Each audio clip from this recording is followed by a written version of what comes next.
All right, guys, back on Southeastern 16 with Max Barr previewing the Kentucky Wildcats, the Gonzaga Bulldogs. Max, had to think about it there for a second. Just call them the Zags, around here. So, Kentucky and Gonzaga, it should be a fantastic game on Saturday, and we're going to give you our thoughts on it. The game will take place, of course, 10 p.m. Eastern at the Climate Pledge Arena in Seattle. Max, Kentucky coming off of a loss at Clemson, as we know, the first blemish on the resume for Mark Pope's Cats, and now an even bigger challenge here, heading across the country to play a 7-1 Gonzaga team. Yep, this is the usual Gonzaga non-conference Seattle game. Usually played every year. I believe they dropped the Seattle game last year.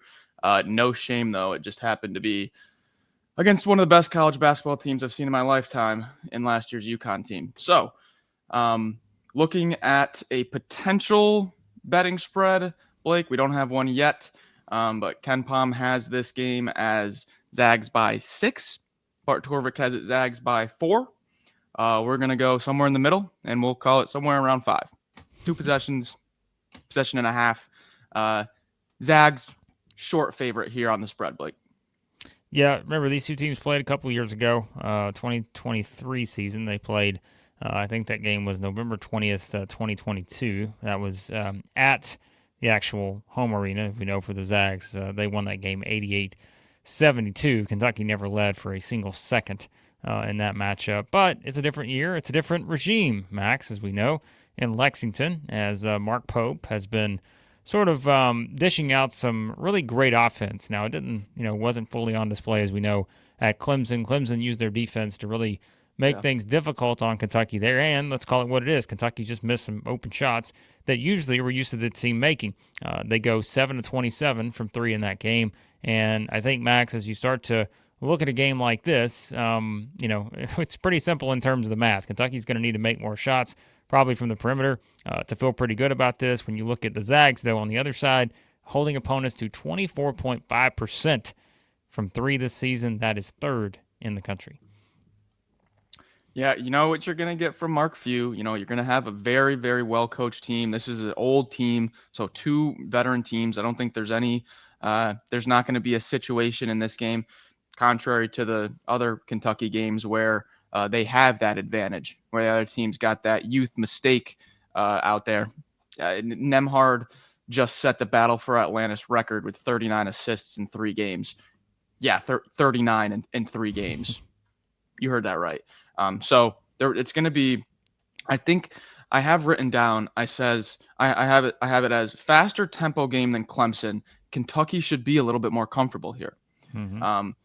Where Clemson was just, obviously watch that game. You know how what their defense was doing, slowing them down.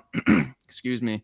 And the Zags aren't going to really do that. They're gonna be able to run. So I think Kentucky, if the shots aren't falling, you still are a little bit more comfortable than that game we just saw a few days ago, Blake. Yeah, I mean, 2 teams that get up and down the floor and don't really turn the ball over a whole lot, and so they're going to kind of get, you would think, what they want. As we said, the only thing, if you're looking at it from Kentucky's standpoint, they did turn it over 12 times in that game against Clemson. But I think you're talking about maybe a little bit more of a free-flowing game here, like you mentioned, maybe exactly what the Cats want in this game, even though I said I still think in the half court they were able to get some open shots. They just were not hitting those shots against Clemson.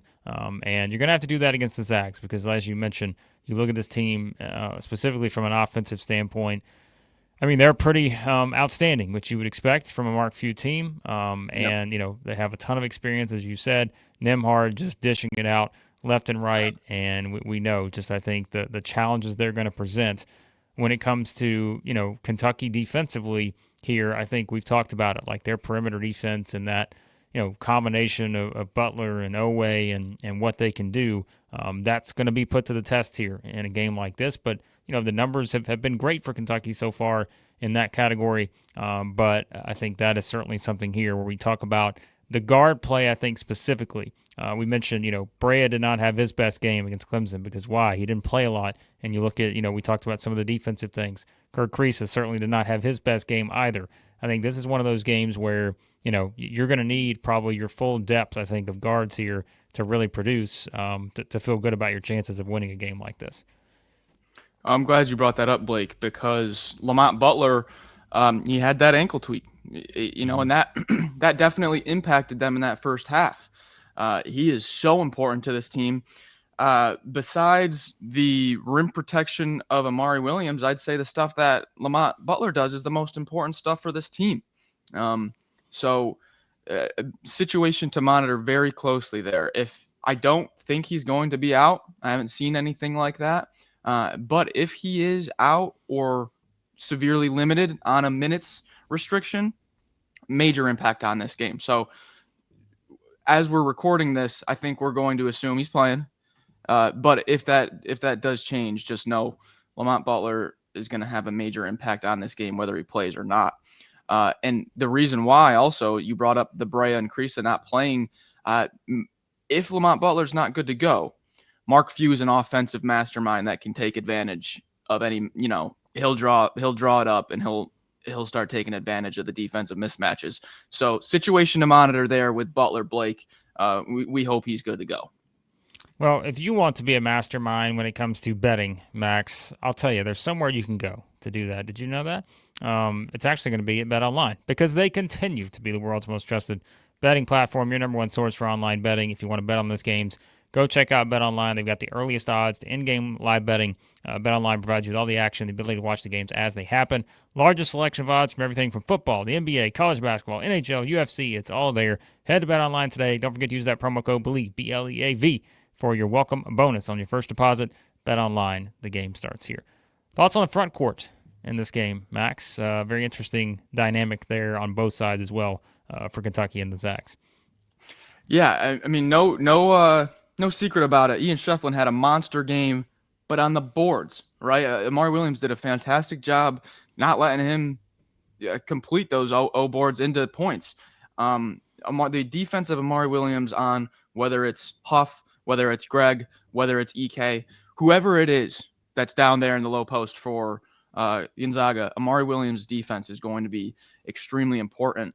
And then if you flip that side of the matchup, Blake, I have Owe and Carr. I know Owe is a guard, obviously, but the physicality is what I'm trying to get at here. Ballo just had 25 for Indiana, 11 of 13 from two. Javon Small, the guard for West Virginia, had 11 free throw attempts. Nick Boyd, the guard for San Diego State, had 10 free throw attempts. What I'm trying to get at here is there's a little bit of a soft spot around the rim defensively for Gonzaga. They're either giving up a lot of free throw attempts to a guard that's aggressively attacking that rim, or in the case of Oumar Ballo, 11 of 13 from two, not much resistance. So both ways, Blake, I think Amari Williams is going to have to be huge defensively to stop that Gonzaga attack. And then on the other side, Kentucky, I think you can attack the rim and have some success here. I was going to say that's where we talk about settling sometimes for threes. When you are a team that shoots the ball as well as Kentucky, you're not going to turn down an open three, but there are some opportunities, I think, in a game like this. As you said, if you just look at the numbers, you mentioned Small had 31 points and, of course, got to the free throw line 11 times in that game for Gonzaga's only blemish on the resume as well, that overtime loss to West Virginia. So I think that is going to be interesting to see kind of how Kentucky approaches this offensively. And like we said, this is a game where I think you'll see some very, sort of quick offense here and on both sides. And so depending on what you can get, and we also talked about the number, right? 24.5% is what the Zags are allowing from three. So if you look at it from that standpoint, how many great looks are you going to get? That's the thing where maybe this does become, maybe surprisingly so at times, a few more free throws involved in a game like this, but that could perhaps play into Kentucky's favor in this one. So, look, Max, we could talk about this game for an hour. I think everyone knows these are two premier teams. I mentioned I don't think my opinion on Kentucky has changed a lot coming out of that Clemson game. You'd like to see maybe a little bit more consistency, as we talked about, just, from certain guys, just to be able to build out the depth that we know that they're going to need if they're going to try to contend for an SEC championship this season. But beyond that, these are two great teams, both that I think are going to display some great offense in this game. I would think this is going to be high scoring based on how they play. But we got to make a pick. We got to make a prediction. And your thoughts on that, Max? So the Zags are off of 7 days rest, uh, Mm-hmm. which is their longest of the entire season, actually. I don't know if I want to lean into they're going to be extremely fresh or is there a little bit of rust? Now, this is the longest layoff of the whole season, and they haven't seen game action since last Friday. So I don't have any real lean there. I think there's no angle there. So what I leaned into is the coaching history. I went back, obviously Mark Pope coming from the WCC and few running the WCC for however long now. Um, there is a 8-1 favor for Mark Few with an average margin of victory of 13 points. That first year for Pope in the WCC in 2019, BYU snagged a win in his first season, hasn't won since. It is 7 or 6 straight for Mark Few.